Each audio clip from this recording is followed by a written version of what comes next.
Hello, everybody. This is the Watchalong show. It's a Why We Love Horror offshoot, but it's what we're watching this week in our various challenges. I'm JWMaher. That's Aaron Brooks. Aaron, how you feeling? Hey, good. On to another section of the challenge, your first prompt of the year. And yeah, I'm excited to talk about some dark movies, I guess you could say. Yeah, we're covering the In Search of Darkness documentary franchise, and like these aren't necessarily like deep dives. They're kind of just they're very long documentaries that kind of just are kind of like a catalog of movies that you should have seen in the certain time periods they cover. I've watched the three ones of the 80s, and I know they've done more since, so I was fair about the challenge. Like whatever you were covered in any of these documentaries that you wanted to get around to, watch 5 of them for this bunch of it.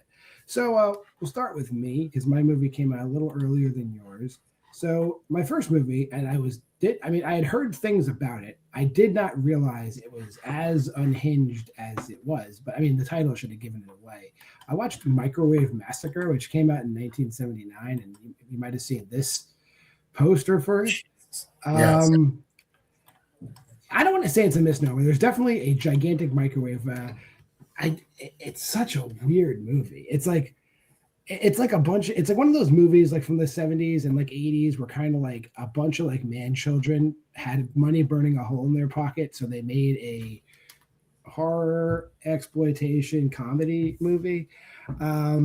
This dude, like, I should just look up his. I don't remember his name. I think it's Donald. He's a construction worker. I don't know why he hates his wife. Like she's not necessarily like a shrew or like a nag. It's just like she's just like into cooking gourmet food for him, and he's just a total like just dick to her for no reason. It's kind of like in the beginning of Natural Born Killers, like Mallory's parents. It's that kind of relationship. Okay. And the wife's just cooking him gourmet meals, and he's fucking fed up. He just kills her, and then he accidentally like eats part of her because like he's cleaning out the fridge, but he's also hiding her body, and he mistakenly eats part of her. He's like, "Hey, this is pretty good," and then he starts just killing strippers and prostitutes and accidentally eating it and accidentally feeding it to his friends, and hijinks ensue. I can't even like I can't hate on the movie. It's not horrible, but it's also like it. What I described is accurate. It is. There's no good acting. The effects are what they are. This is like a solid 2.5. It's like if your morbid curiosity drives you to watch this movie, go ahead. You're not going to have a bad time, but I dare you to say this movie is good. All right. What did you watch? So I decided to check out a Paul Verhoeven movie I had not ever heard of, The Fourth Man. It was his last movie in Europe before coming over to America. And yeah, this is a twisted psychosexual tale that it's about a bisexual alcoholic writer named Gerard, who is, where is he at? He's over in Amsterdam because it's Paul Verhoeven. So yeah, it makes sense.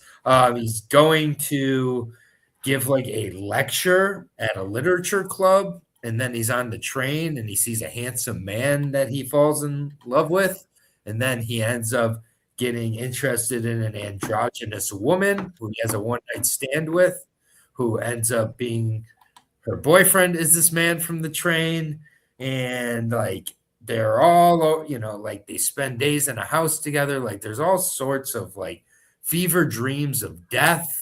And yeah, it's like then you're starting to learn about this Christine woman and all these previous people she's been married to have all died under mysterious circumstances. And like this movie's crazy, and I've never heard anybody recommend this movie. I've never even heard of it. I've never heard of it either. The poster's awesome, as you saw. Like, I mean, like it's a really good time. Like, it's not the greatest of quality. It's a little bit TV movie-y, but like if you can get past that, I think this is like one of Verhoeven's best. So I don't want to give a lot away. It's a 4.5. It's almost a 5. Like this movie. Holy shit! All right. Really, really, I liked. Other people, maybe I'm overrating it slightly, but other people will like it. I think as well. Like this, it's on YouTube. Also, You piqued my interest. I will check it out on YouTube. it's real. It really is good, and I think is no doubt one worth watching if any of that sounds interesting. I want to keep some of it kind of a secret, but like, yeah, it's just like the main issue I would say is like Gerard isn't the best of actors. I do think that Christine, who she was in the Suspiria remake, I'm blanking on her name right now, but she was pretty good as like the like kind of like androgynous female kind of antagonist. But yeah, I like this one quite a bit, and I haven't watched a lot in Search of Darkness, but I'd be interested to hear what they had to say about this movie. Well, if this piqued your interest, that is the Why We Love Horror third annual Letterboxd challenge. You can pause and go to that website. We are in the first week of the third block. But on top of that, we also gave each other challenges. Aaron gave me 100 movies to watch this year, and I gave Aaron 100 movies to watch this year. We always start with the chronologically first movie. So Aaron is still in the 70s. So We'll start with your first movie. First movie is Who Can Kill a Child, directed by Chicho Ibanza Serrador from 1976. I'll be honest, first 30 minutes of this movie, I think like this was on its way to being like a really all-time like kind of challenging exploitative 70s style horror movie. But like for me, it kind of loses its way as it goes. Which sometimes these 70s European movies tend to do. And if it's losing its way, it doesn't have a bunch of wacky music and characters and, car accidents with women being bad drivers or cliffs. Like, I get a little bit bored. So I did get a little B word with this. It's still really good. And no doubt, like, I feel as I'm glad I watched, but it's a 3.5 for me. So it's like base hit. Yeah, you're right. There are no cliffs in this movie, unfortunately. I'm a little bit higher because I think when this movie goes, it just suddenly goes hard. It's like Spanish Children of the Corn, I guess is the best way to put it. So that's how I put it. I'm at a 4, and there's no He Who Walks Behind the Rose. These are just whacked out kids. Yeah. What's the other movie you watched? The other movie I watched was the Inugami Family, directed by Kan Ichikawa, Japanese mystery movie with a whole lot of characters, a whole lot going on. And it definitely, I felt a little bit of a challenge to keep my head above water at times, but it's worth it. It's very worth it. And I would have, again, preferred it to be a little more leaning into the campy. I think it does get a bit dry and it becomes kind of more just like a procedural mystery, which for some people, they prefer that. It's not my preference in a mystery. But still, it's another solid one for me. Like I didn't dislike it, and I'm glad I'd never heard of it before. So 3.5 for me. Yeah, I really like the mystery aspect of this movie. It is dense, and it is just like it's a lot going on. But I think a lot of like American and British mystery movies also have a lot going on. So I didn't really credit it against it. I'm at a 4 on the Inugami Family. I like it quite a bit. Moving on to the movies on the list you gave me. The first movie I watched was 1981's The Fan, and as somebody who has watched Aliens and has watched Terminator, Michael Biehn, like, dude, like, why didn't this guy get more like unhinged psychopath roles? Like, that's crazy. He plays a perfect psychopath in this movie. An obsessed fan is really, really like unhealthily obsessed with an actress. And played by Lauren Bacall. And it's basically I want to say this is fairly believable even. Like, she's got a assistant that's like kind of protecting her. She's got like an ex-husband who's like, she's got like a on again, off again relationship with. And this guy just slowly, surgically gets closer and closer and closer to her. Set against the backdrop of early 80s New York City, which they actually also nail. A lot of movies, especially in this time period from like the late 70s to the early 90s, kind of get New York City too wrong. This feels right, especially the part of New York City they're in. So kudos for everything in this movie. Ed Bianchi's The Fan. I would give this a 4. Yeah, I did like this one. I thought the dialogue and the music was a little off from at least what I remember. But like otherwise it's solid. I think I give it a 3 though, but I'd say a 3.5. 3.5. Perfect. Yeah.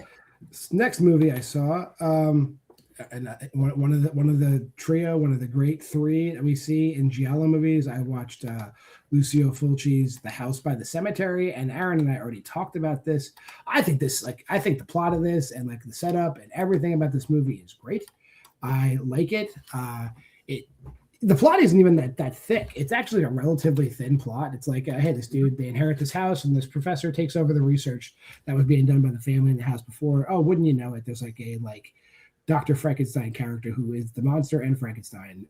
Not that I'm not going to spoil. I'm not spoiling the backstory of it all, but that's just going on there. My big gripe with this, as good as it is like I wish Lucio Fulci just kept some of the effects are fucking groundbreaking, like mind blown. Some of the effects, and then it cuts to like Troll 2 type shit. Like in the next scene, I'm like, "What the fuck are you doing, Lucio? Come on!" Like it's like you see the exact moment he ran out of money, and that just bothers me. Like, maybe more than it should, but like I still think it's a great time and it's tight. So this is a 3.5 for me.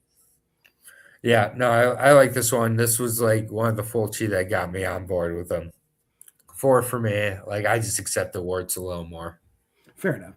And final movie, I just watched it earlier today. It's a movie I heard about, but like honestly, the title and the box art is like I'm never gonna get to this movie. Like I'm just never gonna get to it. But Aaron gave it to me, and I watched it, and I'm glad I did. This is Butcher Baker Nightmare Maker, William Asher's Butcher Baker Nightmare Maker. Say that 15 times fast. Is this the box art? There it is. Sure is. I don't know where this title came from. That it is very misleading. It is more about a young man. He's like my son's age. Lives with his aunt though, because his parents tragically die when he's a child. But the aunt has a very unhealthy obsession with this kid and will stop at nothing to keep him from leaving the house. And I really mean stop at nothing. She's a sick fuck. And Cheryl's an icon. Yeah, Aunt Cheryl. I wish we got more Aunt Cheryl. Aunt Cheryl is. She shits on Aunt Gladys. Oh yeah, Aunt Cheryl crawled so Aunt Gladys could run to the Oscar. That's exactly right. Minus all the supernatural stuff. Aunt Cheryl. Wow. Like I was her, and then also like the fucking cop straight out of like L.A. Confidential. What this? Yes, guy? Insane. What a jerk off this guy is. It's like I think in your review, you're like, who's worse? I don't know. They're both pieces of shit. Yeah, but the only like thing that suffers about the movie, it kind of has like that B level, like no one's really a great actor. But this is still a good time. I don't have anything negative to say. It's a fine movie. I'm at 3.5 again. Yeah, I love this movie. 4.5 for me. Again, like bad performances when they're all kind of bad across the board, but good, like doesn't take away from movies. For other people, it does. For me, it does not, because it like as long as it's a consistent energy throughout the world of the bad performances, I don't know. Like I've just watched too much Italian at this point. I'm broken. I think my big critique with this movie was also kind of the same critique I had with Slanted, where it's like when the reveal happens, like when like the reverse reveal happens, you're like, but how did nobody know that? Like that. Yeah. How did nobody know this? that was Aunt Cheryl needed to walk. Yeah, it's true. It's like, you'll see when the reveal happens in this movie, you'll be like, what?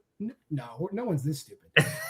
Whatever. Might be why I never caught on. It's still a good time. Again, we'll just go over these things again. That is the Why We Love Horror Challenge. Yeah. These are my 100 movies. These are Aaron's 100 movies. But if you made it this far in the video, like, comment, subscribe, share. Go to the Facebook group at Why We Love Horror, and that's basically it. Until next week, where we do more In Search of Darkness. I'm JWMaher, and that is Aaron Brooks. This has been the Watchalong Show.